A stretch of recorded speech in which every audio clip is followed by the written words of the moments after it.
Noi siamo molto fiduciosi che l'azienda continui nella sua operatività e che continui nel suo lavoro. Non c'è timore quindi? Ma guardi, il timore c'è sempre. Non sappiamo ancora nulla, quando sapremo qualcosa. Timori? Sono sereno, dopo Sì, siamo sereni. Tra chi è fiducioso, chi preferisce non commentare, chi invece qualche timore ce l'ha. È questo il clima che si respira fuori dagli stabilimenti Benetton a Ponzano, dopo la proposta presentata dal gruppo di applicare contratti di solidarietà al 40% per 6 mesi prorogabili, il no deciso di tutte le sigle sindacali. Abbiamo rimandato al mittente questa proposta e da parte dell'azienda c'è stato, come dire, una promessa di revisione rispetto a quello che ci è stato portato ieri.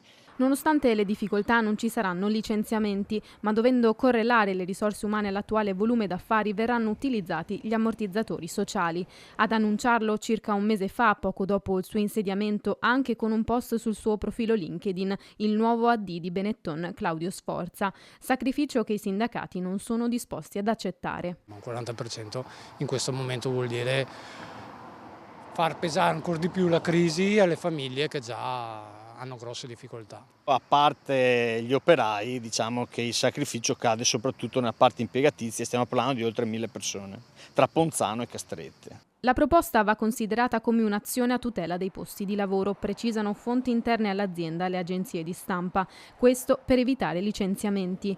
Il no dei sindacati alla proposta ha fatto risolvere l'incontro in un nulla di fatto. Le nostre preoccupazioni sono di due tipi. Il primo, l'ammontare dei disagi e quindi la salvaguardia dell'aspetto salariale dei lavoratori.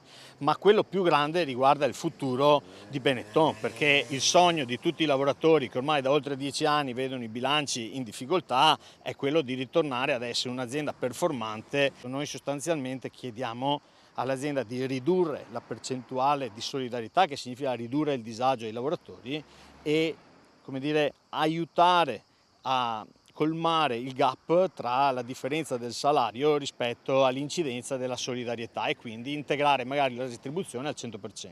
Decisioni e trattative dunque rimandate al prossimo incontro il 15 luglio, con le sigle sindacali che chiedono venga anche presentato un piano industriale per capire quali saranno i progetti per il futuro dell'azienda. È tutto momentaneamente rimandato a lunedì, lo aspettiamo fiduciosi e abbiamo fiducia un po' in tutta la famiglia che comunque non è assente e siamo aperti alla discussione.